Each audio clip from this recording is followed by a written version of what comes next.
Well, good morning, everyone. Good morning. I truly enjoyed you all meetings. That was awesome and amazing. My hat's off to you all. I don't move like that anymore. You can if you try. I could, but thank you, though. I'm here with an awesome task on this morning. And I'll start off by saying that I provided most of you with copies of our speaker's bio for everyone. The detailed bio you all can read.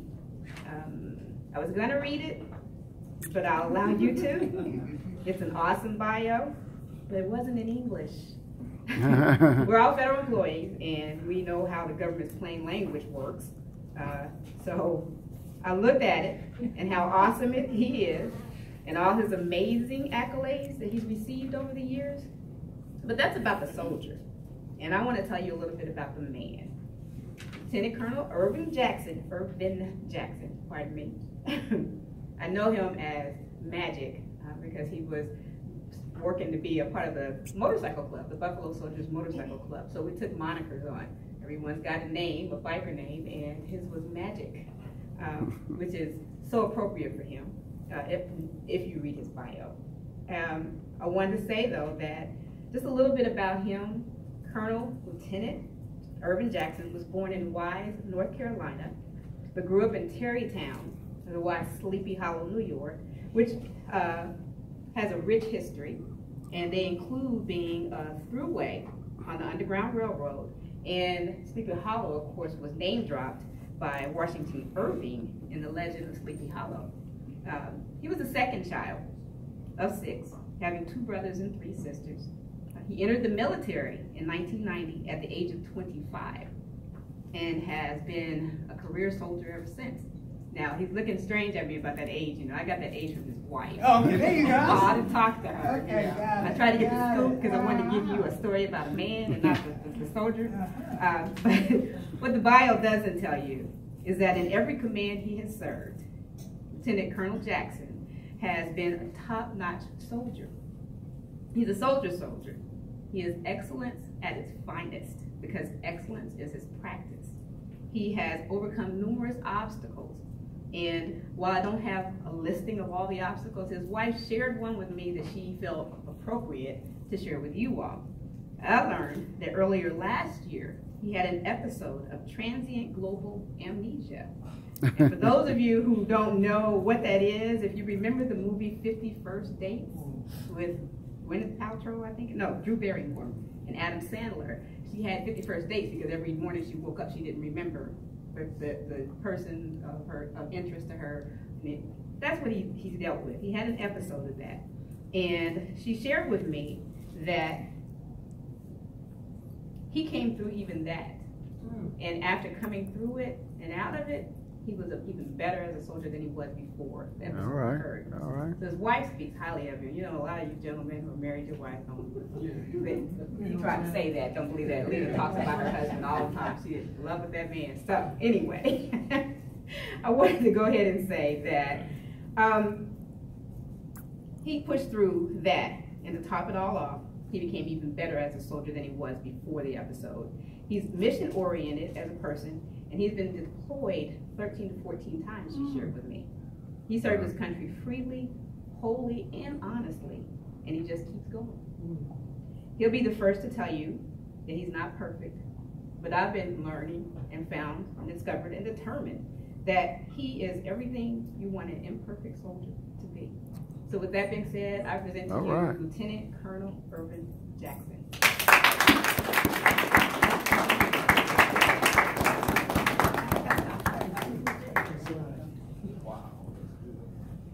I'll grab that. Okay. Good morning, everyone. Good morning. Wow, after the lovely lady dancers up here, and then after that wonderful introduction, I don't even know how I even look at my speech. But I'm going to try, so bear with me, please. Now, the TGA episode, that's a whole nother story, so I'll go into that a little bit later. But again, I am here today, and I'm very pleased. Thank you, Terry, for inviting me here.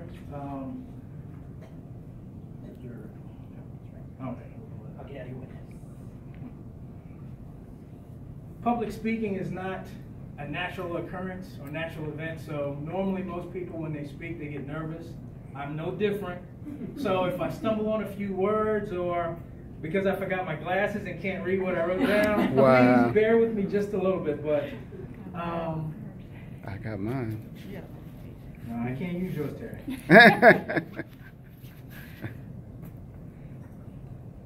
All right. So again, thank you, Terry, for inviting me here. It's truly a pleasure and an honor to be in front of such a wonderful group of workers of the FDA. Prior to coming here, I had no idea what the FDA did. I went online and did a little bit of research, but I want to thank you all for what you do on a regular basis to make our lives safer and healthier. I also want to share with you a Black History Month message that recognizes the achievements, the sacrifices, and the hardships our forefathers and mothers went through to pave the way for so many of us. I'll also be asking you some Black History Month trivia questions. Since I already heard that there's been some going around anyway, some of this might be a little bit redundant, but it's not an attempt to embarrass anyone at all. It's just an attempt to show what we may or may not have been taught in school as we grew up, and the importance of that as we go forward as a culture. Let me see, make sure I got this right. All right. In 1926, historian Carter G. Woodson, or Dr. Woodson, said, and I quote, "If a race has no history, it has no worthwhile tradition. It becomes a negligible factor in the thought of the world, and it stands in danger of being exterminated." He wanted to recognize the achievement of Africans in descent in America, and specifically chose the second week of February because it coincided with the birthdays of Frederick Douglass and Abraham Lincoln. Birthdays the Black community had celebrated together since the late 19th century. As time passed, Negro History Week grew in popularity, and after many, many decades, President Gerald Ford recognized Black History Month during the bicentennial. During that speech, he encouraged all Americans to, and I quote, "seize the opportunity to honor the too often neglected accomplishments of Black Americans in every area of endeavor throughout our history." Now, my first Black History Month question to you is, what other countries other than the United States celebrate Black History Month, and when do they do it? Anybody? I heard something over here. The United States and Canada both celebrated in February, but the United Kingdom and the Netherlands celebrated in October. Something I didn't know either. All right. Now, if you take nothing else from this gathering today, I implore you to please take away this one little tidbit. Our Black history is American history.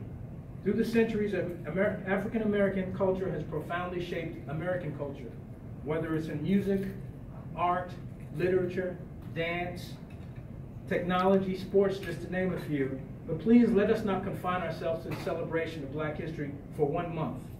Black history has happened and will always happen every day, so let's celebrate and acknowledge it every day. This year's theme for Black History Month is African Americans in Time of War, and this year commemorates the 100th anniversary of World War I. But I want to start at the beginning and work my way through the years acknowledging the brave men and women who have paid the ultimate sacrifice by giving their lives in pursuit of something greater than themselves. African Americans have consistently demonstrated loyalty to the Constitution, even before the amendments, and America's democratic principles through sacrifice, commitment, bravery, and battle. Both at home and abroad, we have shown true patriotism, true citizenship, and a great love for America, even when we ourselves were denied basic human rights as well as equal rights. Historically, African Americans have shared the belief that progress can only be won if blacks share the burden of defending this nation. Now, in spite of the lack of human decency, inequality, and in some cases racism, many have served for a variety of reasons. Patriotism, adventure, livelihood, a desire to prove our loyalty, and claim for first-class citizenship. But in doing so, African Americans have also faced as bitter a hostility from their fellow Americans as from the enemies they fought on the battlefield. The military often mirrors society, and in many cases, the treatment of African Americans in the military was worse, and often racism was even more blatant and obvious. As time passed, and particularly in the 1970s, The treatment and the advancement of African Americans is greatly improved, but more can always be done. It would be naive of us to think that even in today's society, all is right with the world in terms of equality. But that debated discussion is yet for another day. In spite of all of that, the legacy of our people encompasses the finest examples of service to this nation, the world, and hopefully continues to inspire all Americans.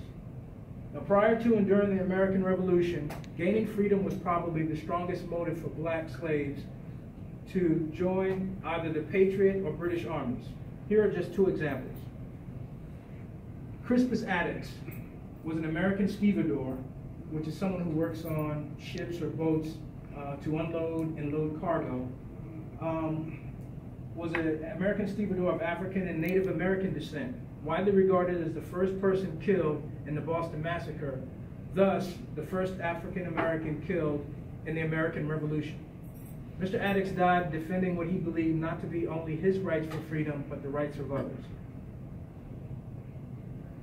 Blacks had been barred from military service from the Continental Army from November 1775 until February 1778, and because Rhode Island was having difficulties recruiting enough white soldiers, they decided to enlist slaves in the 1st Rhode Island Regiment with the promise following the war that they would be granted their freedom and given land for their services.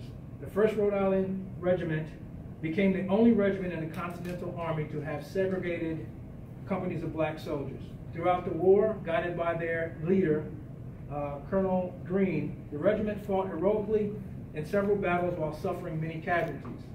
However, following the war, the white soldiers were given 100 acres of land and a pension. It would take 12 years of legal litigation for just a very few African American soldiers to receive the reparations they were promised. Many others just languished and died in poverty. The War of 1812 was a conflict between the United States and the United Kingdom and their allies, which were Indians, which involved slaves of African descent fighting on both sides of this particular conflict in an attempt to gain their freedom. Charles Ball, an escaped slave and self-declared free man of color, volunteered to fight with an inferior American Navy and defend his country against a more formidable foe.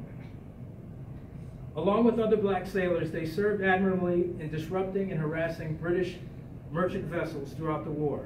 Many fought and died serving both countries, but many slaves had volunteered for services in the British for exchange for their freedom. Following this particular conflict, more than 4,000 slaves were freed by the British for fighting for them against America. America, in return, requested the return of the slaves or financial restitution, which Britain in most cases denied. This is yet another example of how the African Americans were viewed as mere property and not citizens, and how the enemy treated them with more decency and respect than their own country. Can anyone tell me what this slide depicts right here? Does anyone remember this slide right here? Why you got it?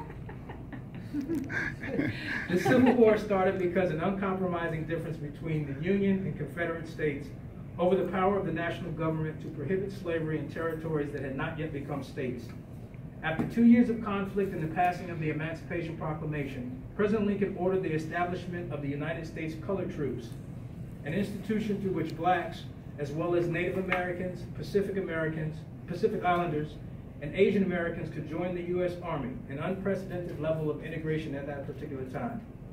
All told, by the end of the war, there were 175 United States Colored Troop regiments, which constituted about 1/10 of the manpower of the Union Army, about 180,000. The United States Colored Troops were the precursors to the Buffalo Soldiers. The 54th Massachusetts Voluntary Infantry Regiment was the first and most famous of these units, with recruitment efforts led by abolitionist Frederick Douglass. Many former slaves enlisted in an effort to fight for their newfound freedom. The 54th was sporadically manned, inadequately trained and equipped, and were paid less than their white counterparts, but nonetheless they shipped out and went to Beaumont, South Carolina to serve under 10th Corps. On 18 July 1863, the 54th took part in the Second Battle of Fort Wagner, executing a frontal assault on the fort, and suffered casualties of 20 killed, including its commander, 125 wounded, and 102 missing. Roughly 40% of the unit's numbers at that time. Although they lost this engagement, their actions epitomized the gallantry and heroism of this unit in which they fought, and showed other units within the Union Army and the Confederates that African Americans were formidable and relentless fighters who fought, bled, and died just like white soldiers. Their actions also provided recently freed slaves with a great sense of pride and admiration. This unit's story was dramatized in the film Glory. 25 African Americans earned the Medal of Honor during the Civil War. The Indian Wars was a collective name for the many armed conflicts fought by the Europeans, the Americans, and the Canadians governments against Native Americans for resources and land ownership. These conflicts lasted from 1700 to about 1920 and was systematic in nature. African Americans once again answered the call and served with honor and distinction, but also with some reservation during these conflicts. Following the Civil War, Congress reorganized the Army and formed 2 black cavalry regiments, the 9th and 10th, and 4 black infantry regiments, the 38th, 39th, 40th, and 41st, which were later reorganized to become the 24th and 25th Infantry Regiments. These soldiers became known as the Buffalo Soldiers. Now, the origin of the name has been greatly debated. It has been said that the Apache Indians gave them this name because of their natural curly, kinky hair, like that of the bison. Some say the Indians compared the soldiers' fierce fighting ability to that of the buffalo. Now, this is one I hadn't heard before until I researched it. But there is also a theory that they were called Buffalo Soldiers because the U.S. military created a special regiment specifically used to exterminate herds of buffalo, thus removing the Indians' main source of food, forcing them onto reservational concentration camps. I'd never heard that one before. Being in the club, that was one that wasn't publicized. Right. Now, again, all of these are theories, so you can take that for what you want, but that was just interesting that I found that one. It has also been documented that the Buffalo Soldiers were also torn in completing their missions because they often sympathized with the plight of the Native Americans, because most Buffalo Soldiers were former slaves, and they were on the receiving end of a lot of the same atrocities inflicted upon the Indians that had been inflicted upon them. Regardless, in most cases, they served with honor and dignity, and a total of 18 Buffalo Soldiers won the Medal of Honor during a variety of wars, expeditions, and campaigns.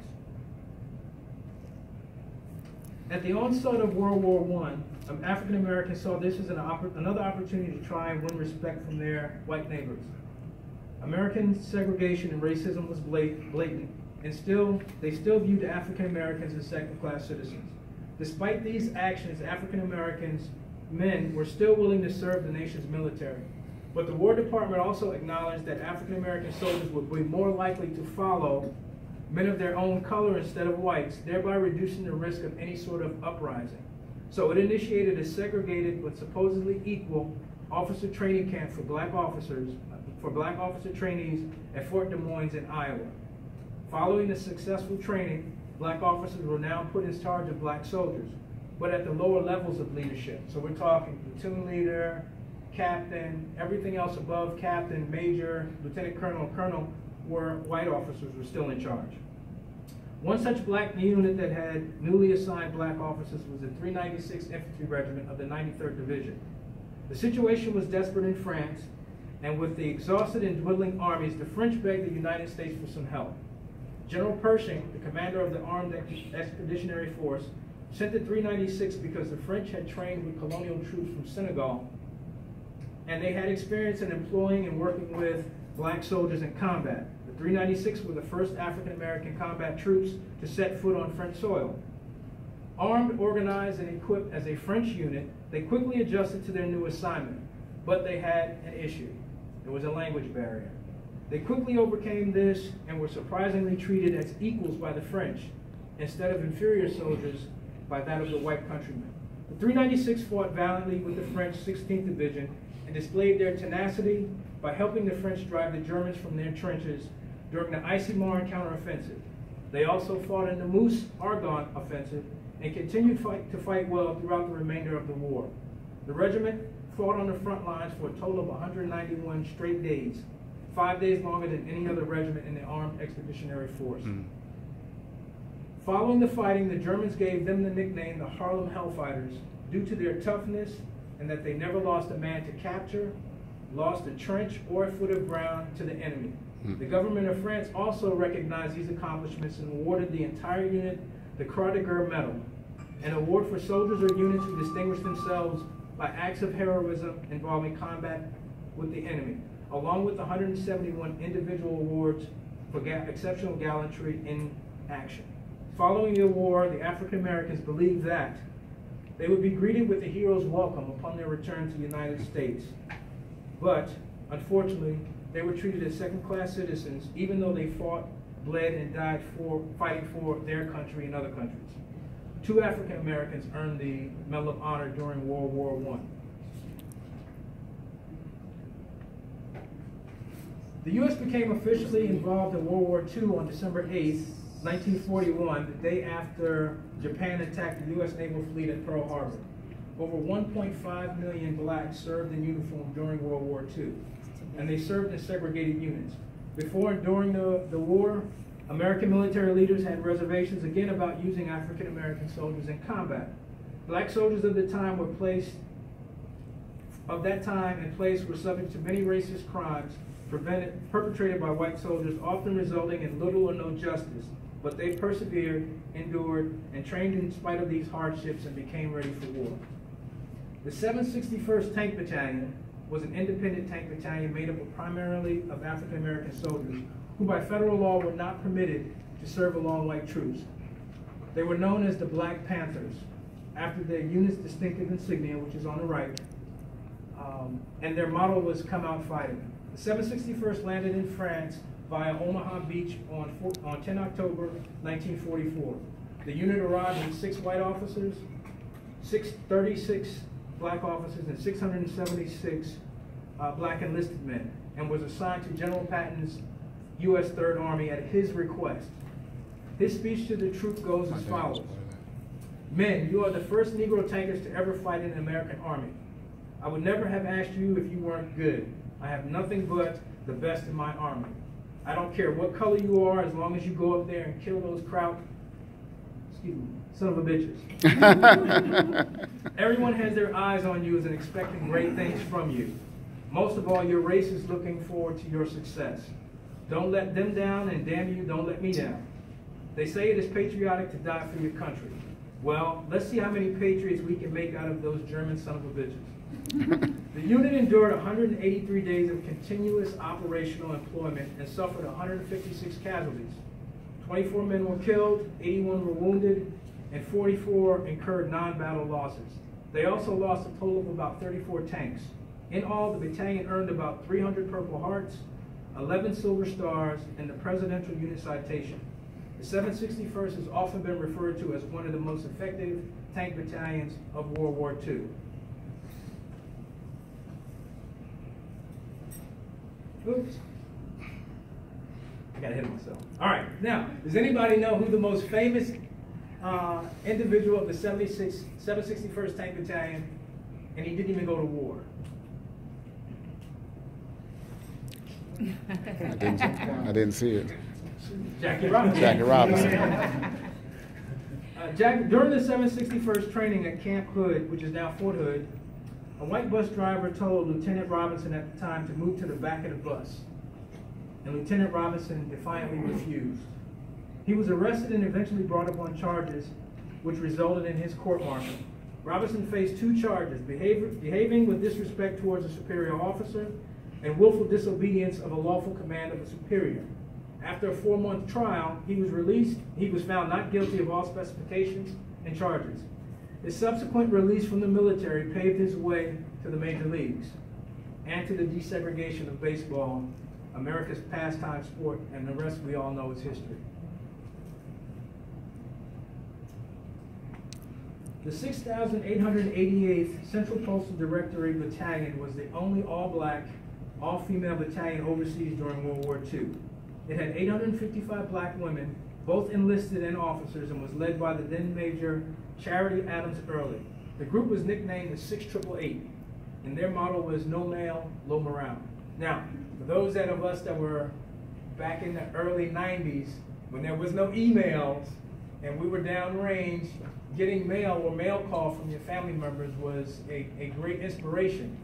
When the mail didn't show up, a lot of people were down in the dumps, but back then, these ladies really did a great job. In 1945, there were millions of pieces of undelivered mail in the European theater, and the Army officials saw that unreliable mail delivery was hurting the morale. They predicted a backlog would take about 6 months to process. Well, the women of the 888 worked around the clock, 3 8-hour shifts per day, 7 days a week in an unheated, dimly lit, rat-infested warehouse, sorting over 180,000 pieces of mail per day, and cleared the backlog in only 3 months. This fall, the legacy of the 888 will be enshrined at the Buffalo Soldier Monument Park at Fort Leavenworth, Kansas, with a 25-inch bronze bust of the unit's commanding officer, Lieutenant Colonel Charity Adams, and 8 black granite panels highlighting the unit's lineage. Now, no African Americans were awarded the Medal of Honor either during the World War II or immediately after with respect to their actions during the conflict. This changed, however, in 1992 when a study conducted by Shaw University, HBCU, and commissioned by the Department of the Army in the U.S. Asserted that systemic racial discrimination had been present in the criteria for awarding medals during that war. After an exhaustive review of files and study, they recommended that several Distinguished Service Crosses be upgraded to Medals of Honor. On January 13, 1997, more than 50 years after the war had ended, President Clinton awarded the Medal of Honor to 7 African-American World War II veterans. Vernon Baker was the only living recipient at that particular time, and 6 others had been killed in action or died in the intervening years.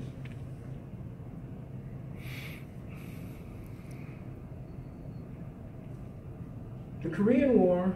After World War II ended, President Truman issued Executive Order 9981, which declared that there shall be equality of treatment and opportunity for all persons in the armed forces, without regards to race, color, religion, or national origin. This order would bring an end to racial segregation in the U.S. military. But like anything else, it took years for this to be fully and truly implemented.